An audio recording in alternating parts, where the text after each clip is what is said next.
Are you a prepper or homesteader looking to connect with like-minded people in your area? Looking to start your own preparedness group? Already have a group?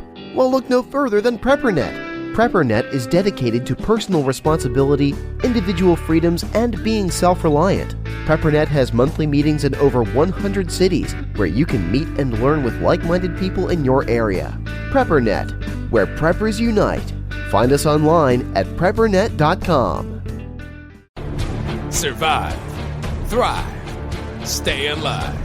It's time to get prepared with the Prepping Academy podcast.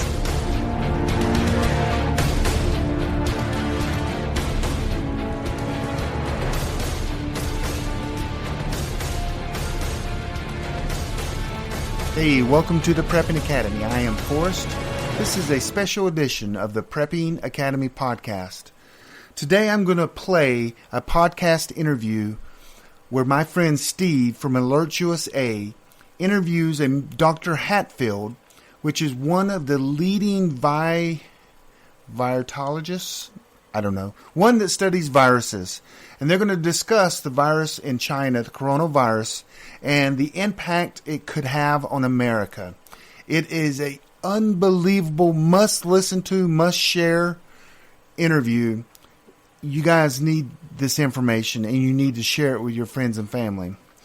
We also had Steve on my last podcast, and the title of that was called Threats on the American Homeland, or I think that was it. Threats on the Homeland. That was my last podcast. That's Prepping Academy. If you want to search that on Stitcher or Apple, Google. Great podcast. We go into a little bit more than just the virus. We talked about Iran. We talked about terrorism. We talked about hate crime. We talked the whole gamut of just threats on America. This Thursday night, I have a special guest. We're going to be streaming live an interview with Dr. Bones and Nurse Amy. So they're going to go through a presentation about the virus, how to protect yourself.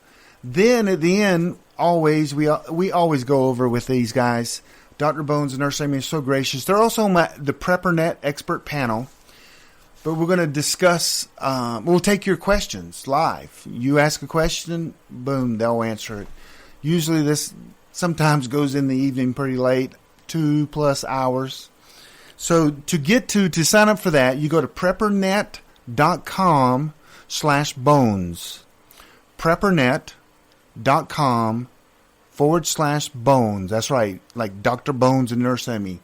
And you can sign up, and I will send you the information on that as soon as I have it.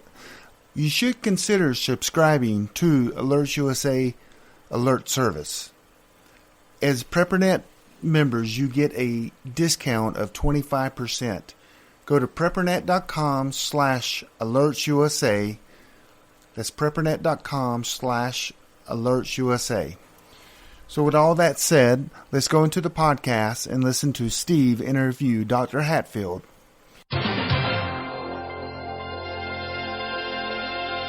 This is an AlertsUSA Threat Journal Resource Supplemental Podcast for Saturday, January 25th, 2020. Our guest today is Dr. Stephen Hatfield. He's an American physician, virologist, and a former biodefense researcher for USAMRIID, which is the United States Army Medical Research Institute of Infectious Diseases located at Fort Detrick, Maryland. His medical fellowships include Oxford University, the National Institutes of Health, and a National Research Council, where he specialized in the Ebola, Marburg, and monkeypox viruses. Dr. Hatfield is also the lead author of a fascinating new book entitled 3 Seconds Until Midnight, which looks at the history of pandemics and the poor state of readiness of the U.S. medical system for the next major pandemic event. Steve, thanks for joining the Threat Journal podcast. Very big pleasure for me. Thank you. So, the world is facing another emerging disease crisis with the Wuhan novel coronavirus. All this began on December 31st when the World Health Organization was alerted to several cases of pneumonia in Wuhan City in the Hubei province of China. 1 week later, Chinese authorities confirmed that this was a new entry in the coronavirus family. As of the time of this discussion on Wednesday evening, China alone is acknowledging 571 cases, with additional cases appearing in Japan, South Korea, Thailand, Taiwan, the U.S., Mexico, as well as suspected cases in several other countries. Steve, can you first tell us what is a coronavirus? It's an RNA virus, which means the blueprints that it uses to create new copies of itself are made out of a molecule called ribonucleic acid.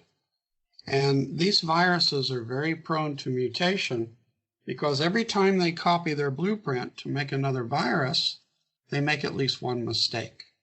So when you're infected with an RNA virus, you don't just have that virus, you have a family, very, very slightly different. This is a survival advantage for the RNA viruses. It allows them to try new combinations to defeat the defense of a host. And by that I mean a virus can't replicate on its own. It has to hijack the machinery of a normal cell. So you inhale this, and the cells that line your airway become infected. It's sort of a lock and key mechanism. If you have certain molecules on the surface of the cells of your airway, then the virus has a key, and that's what it fits in, and that's how it enters the cell. It takes over the machinery, the normal cellular machinery, and all it does is make copies of itself to the detriment of the host cell, which very often dies.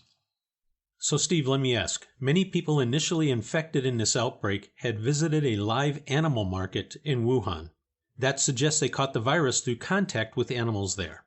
Any word yet on what the animal reservoir might be? No, and this can take a number of weeks to find out. The previous outbreak, really severe of a coronavirus, there's 7 strains that we're aware of, including the Wuhan virus. The last outbreak was in 2003 of a coronavirus called SARS. Causes a disease called a severe acute respiratory distress syndrome. And this was transmitted from the Chinese horseshoe bat, and it had an intermediate host called the civet cat. These aren't cats, they're actually a mongoose-like animal. When they're cleaned up, they're actually kind of cute, but they're considered a delicacy over there. And people buy these in the market and eat them. The problem with these live markets, the Chinese, like their Asians as a whole, like their food very, very fresh.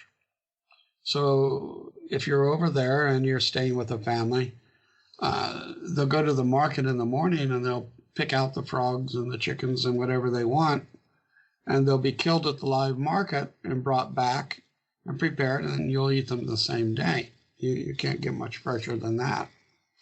Unfortunately, with all these different species crammed together in cages and close confines, they start trading viruses. It's called viral trafficking.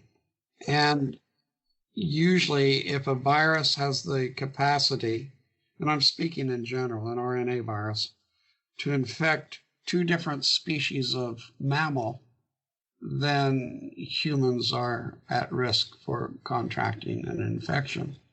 So there's 2 ways that these emerging diseases can affect man. One is by actually, there's just so much virus in the environment that a human is in that it forces its way into the body. It spills over. And the other event is a little more complicated. We don't really see it with the coronaviruses, but it's genetic information is traded for this family. This is more for influenza. But because you have all these very closely related viruses with just minor changes, when it enters the human body, there's a selection process. Usually, the human defenses are enough to rid the infection. But the virus, or the quasi-species, we call them, somewhere in there may be a virus that's a little more resistant to the human immune system. Or it may have the ability, because of a mutation, to replicate faster and in higher numbers. within a certain period of time. Or it may be a little more environmentally stable than the rest of the viruses around it. Whatever it is, the more virus you have in an environment, an RNA virus, the more chance you have of being infected. And as these things replicate, it's random. It's like rolling the dice to pick a favorable mutation that it will allow it to replicate in the humans. So most spillover events don't transmit very well from human to human. One of the recent ones is the H5N1 virus. It causes a very lethal pulmonary disease in the people that pick it up initially, but it's very poorly transmitted to person at this stage. Now, with the upcoming Chinese New Year, the celebration of which involves the largest annual migration of humans on the planet, with hundreds of millions of people throughout Southeast Asia and globally, all packing into every form of surface and air transportation in order to join family and friends for the holidays, most of whom also, as you said, heading out to the wet markets and stores for the freshest foods and meats, then gathering in homes and different venues for parties and other festivities. What are your thoughts about the situation with the new virus getting way out of hand as a result of this mass movement and gathering of people? It's very, very worrying, especially the fact that it's winter. RNA viruses, for the most part, they like the cold, and they don't like moisture in the air. So very cold weather, it's dehumidified air, very, very cold temperatures. Somebody coughs on a subway or a bus, that virus tends to stay around a little bit longer than if it was hot and rainy. So this is a generally very, very bad scenario here, and we're not sure what will happen.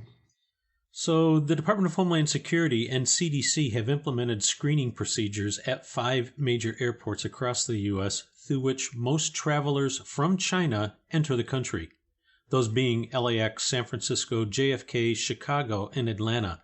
What is the method we're using to screen the passengers, and is it effective? Well, the first thing is a thermal camera, an infrared camera. These are very accurate. And you walk in front of it, and it takes your temperature based on the amount of infrared radiation that you're releasing. Extremely accurate. And you can screen large numbers of people at the same time. And then there's an interview. And you'll be asked, were you ever around any live animals and this type of thing? Ever in the markets? And how are you feeling? And these are general type of questions.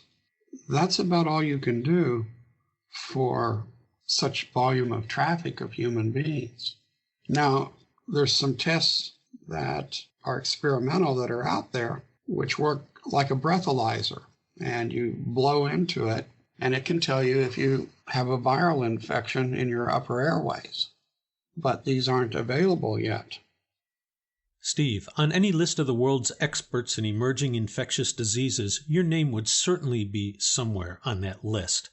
As such, what signs are you looking for in the data that's being reported that this could become a major public health emergency? For instance, in a number of our recent conversations, you've repeatedly made mention to the outbreak's row number. Can you explain what that is? The RO number is a useful way to compare the infectivity of different viruses. If the RO number is above 2, then this virus can be propagated. So the 1918 influenza had a row number of about 3. Ebola has one of about 3. One of the most infectious pathogens we know is measles, and it has a row number of about 6. And you can catch measles at the drop of the hat if you're not immunized. So this is sort of the spectrum here. It's worrying, and it's worrying because the more people that are infected, the more mistakes the virus is making in the environment. And the load of the virus, the total amount of the virus in the environment is greater. So it's like pulling the handle of a slot machine. If you pull the handle enough times, eventually you're going to hit a jackpot.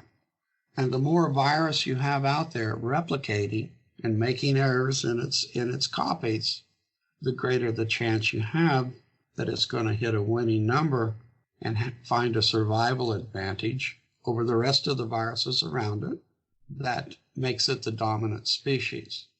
So you have one, let's say the mutation makes it a little more stable in the atmosphere when it's coughed or sneezed. Well, that becomes the predominant strain. More people get infected. More virus is out there making errors as it reproduces.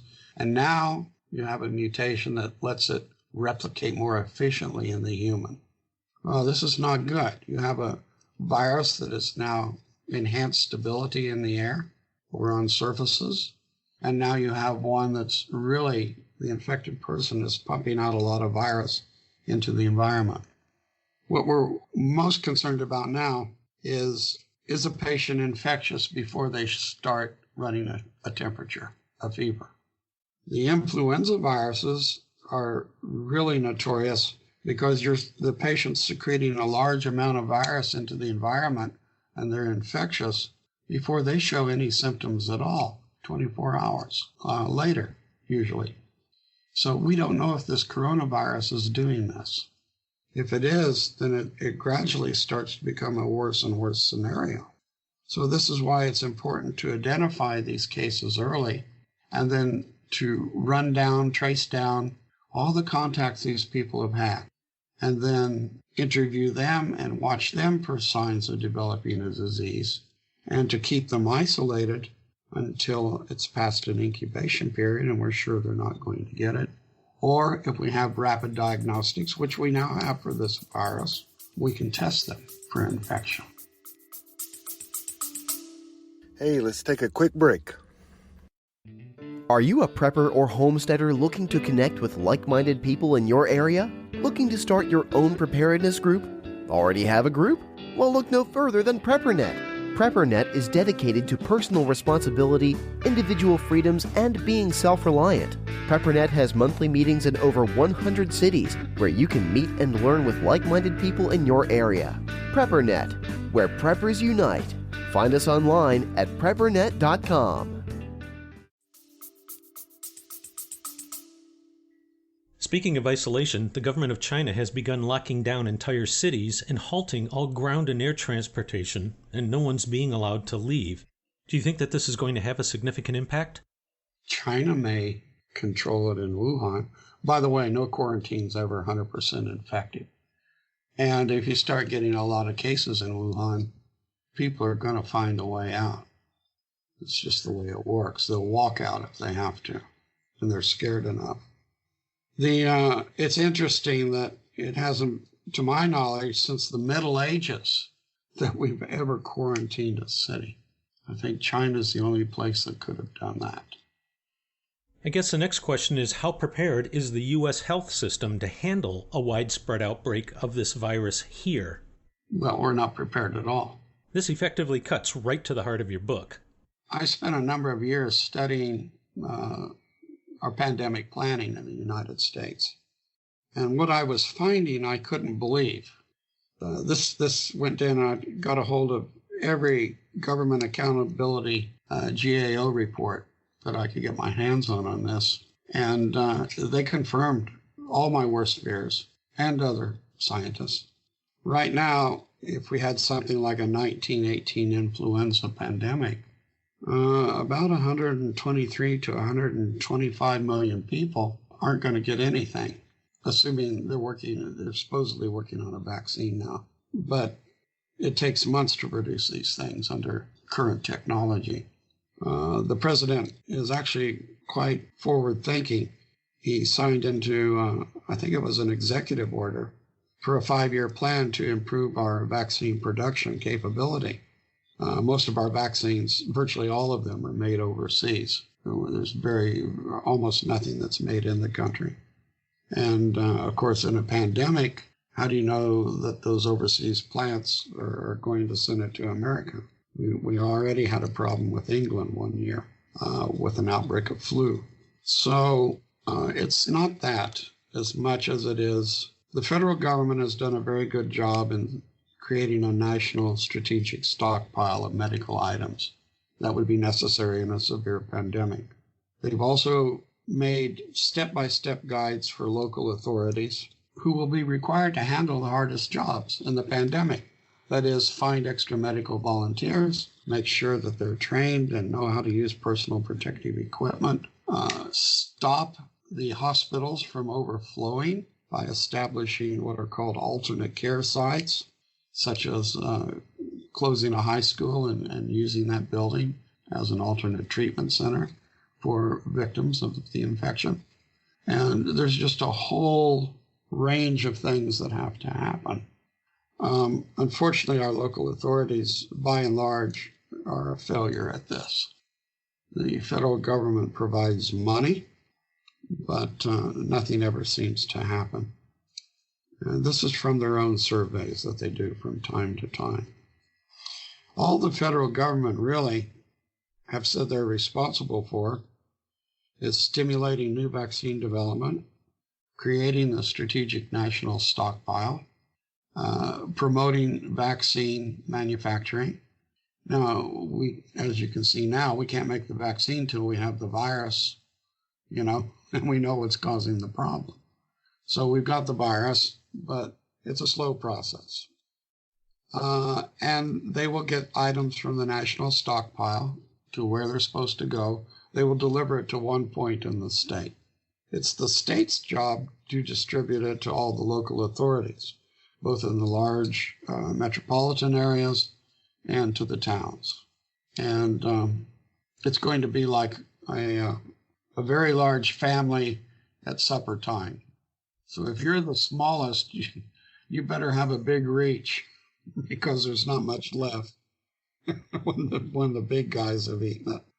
So the rest of the thing is up to the local authorities, and they're not prepared. They don't have emergency plans. They haven't made operating agreements. The government has brought in this thing called, it's a cooperative thing. So if one area is really badly hit, the surrounding areas will come to their aid. But in a rapidly moving severe pandemic, this may not be viable because the surrounding areas may be in the same difficulty as the community asking for the help. And then again, we have these areas along the Texas border. They're called colonias. I like to call them in the inner city economically disadvantaged areas, and they require special attention. These are the communities that are going to be hit the hardest, both with hospitalizations as well as mortality. They're the ones that have the most pre-existing disease, respiratory disease from smoking or diabetes or other disorders.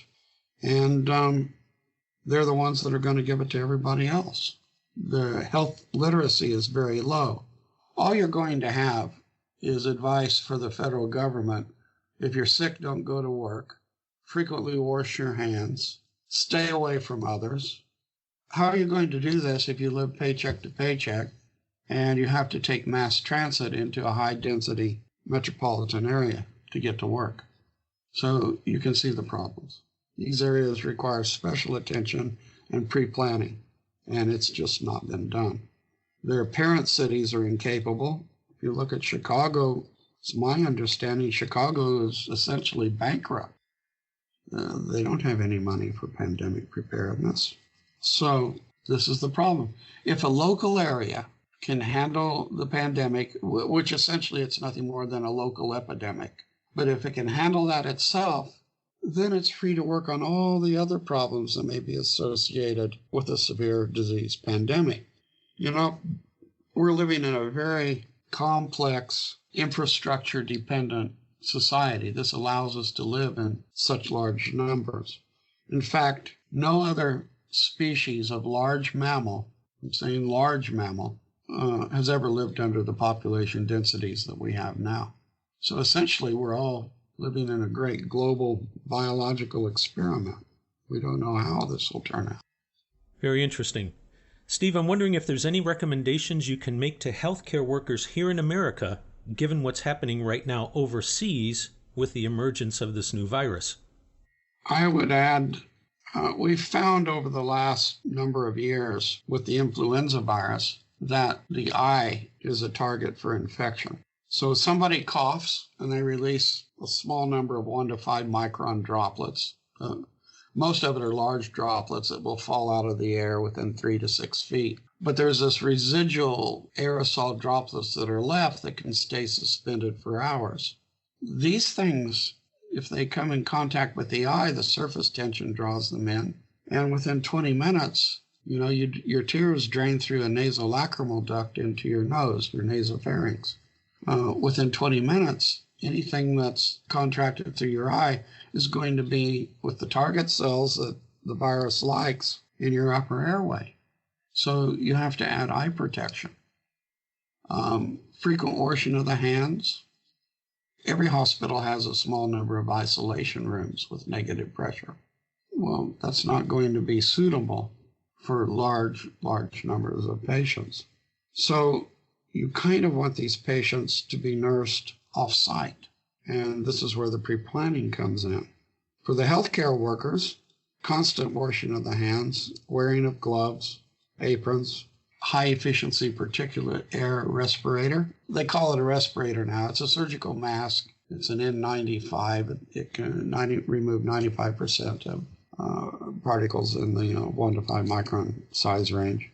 These are the funny-looking duckbill masks, many of them, that you see in the African Ebola treatment centers. And eye protection.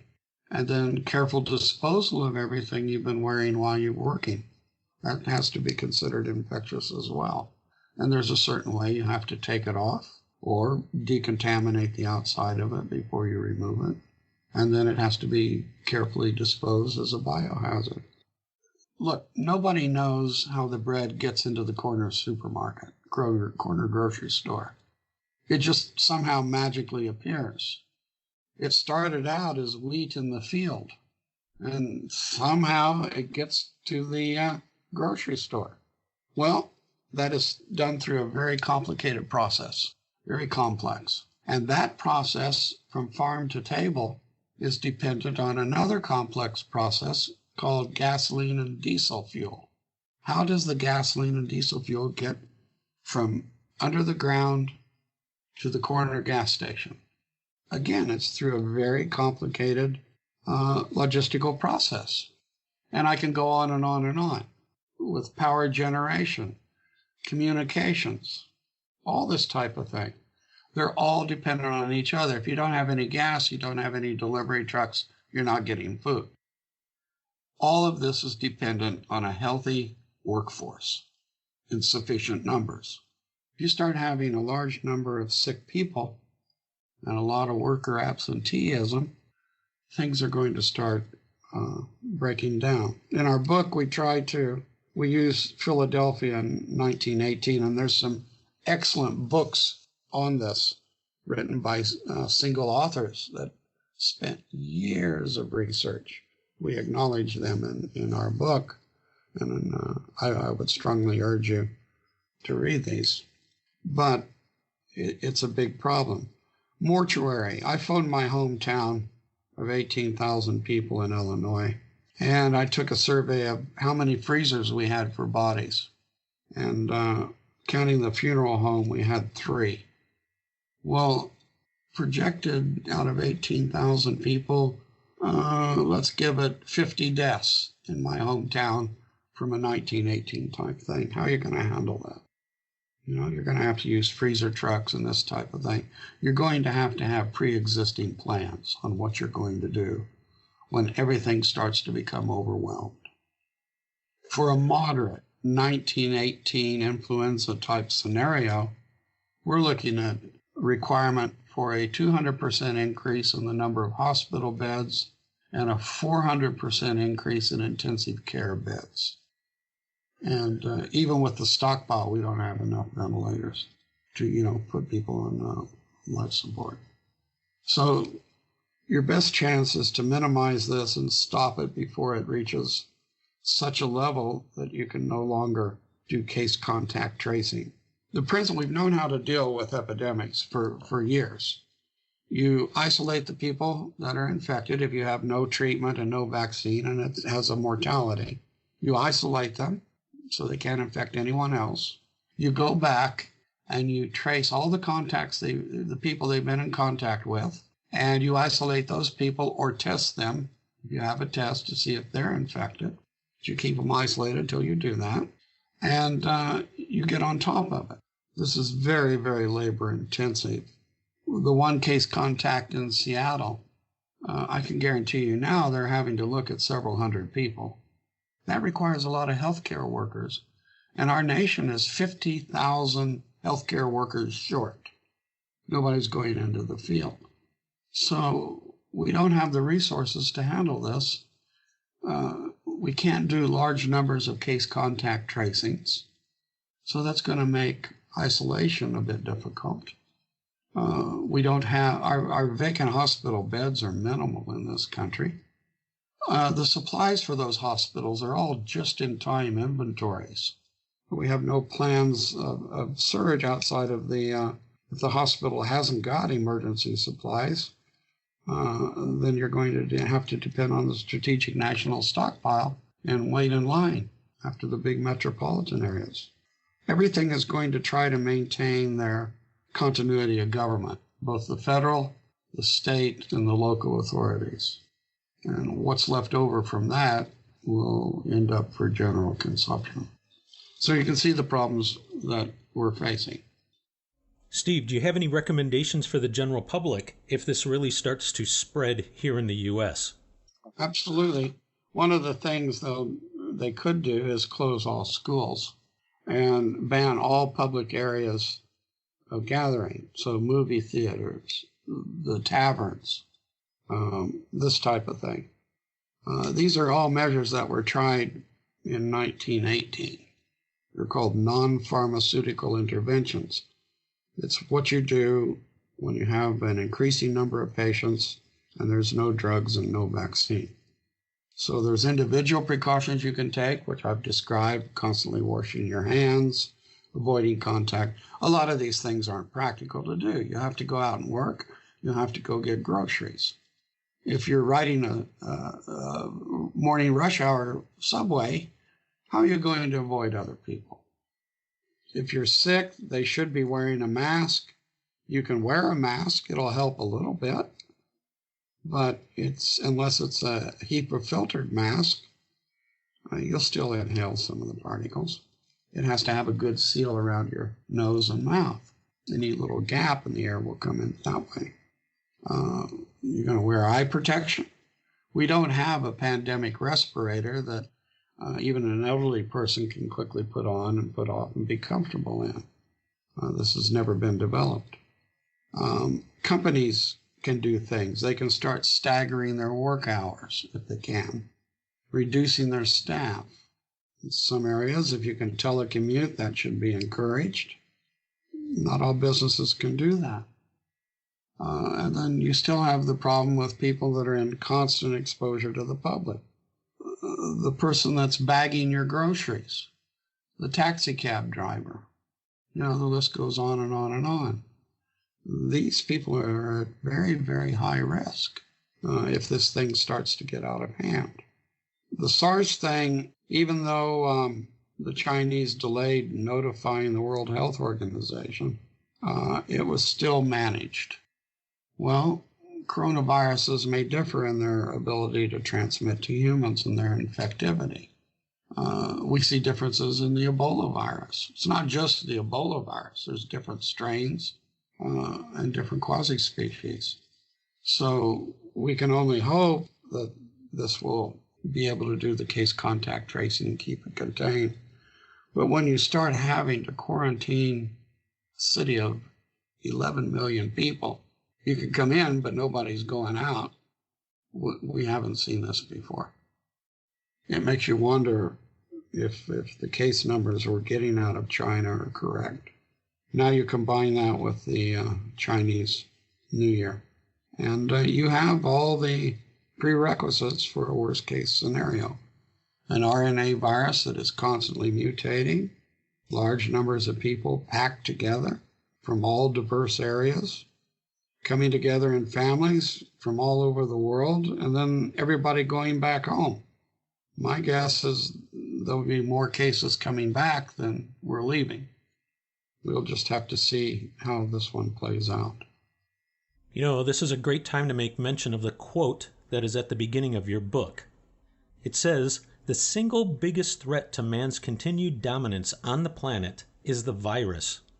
And that's by Dr. Joshua Lederberg, the 1958 winner of the Nobel Prize in Physiology and Medicine.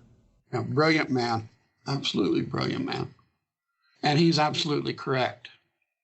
He only died a few years ago, and he was active right until the end, and this was his constant warning on what we call emerging infectious diseases, or EID.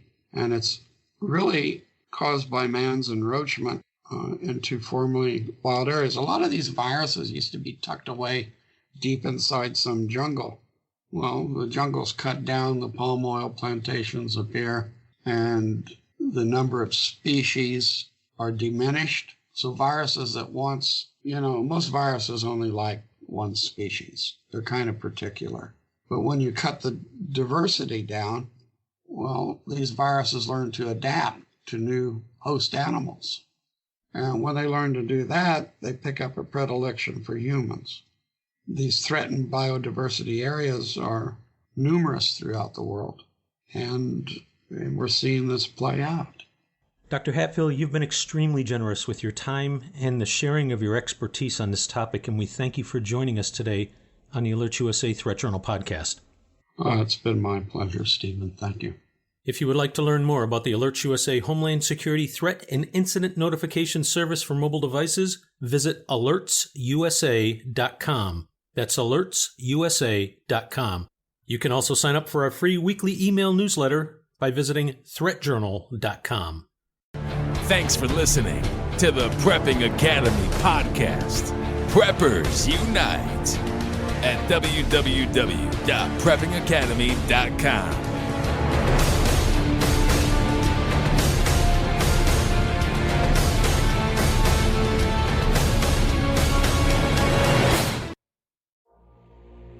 Has your data been hacked? Do you feel uneasy about the vulnerability of your personal information online? Were you involved in the Target, LinkedIn, or Microsoft data leaks? Don't know? If not, then pay attention. Join Forrest Garvin from PrepperNet for a free webinar on privacy and security. Gain insights into safe internet browsing, VPNs, crafting online aliases, secure emails, detecting if your data has been hacked, and managing passwords. Secure your spot today for this webinar on privacy and security. It's free. This webinar delves into comprehensive strategies for bolstering your online privacy. We've got you covered, from fortifying your passwords to shielding your financial information and mastering state-of-the-art encryption techniques. We're offering 2 convenient dates to suit your schedule. Reserve your spot now at preppernet.com/privacy. Don't let cyber threats erode your peace of mind any longer. Take the first step toward a safer, more secure online experience by joining us for our free webinar. Remember, knowledge is power when it comes to safeguarding your privacy. Sign up now at preppernet.com/privacy. We'll see you there.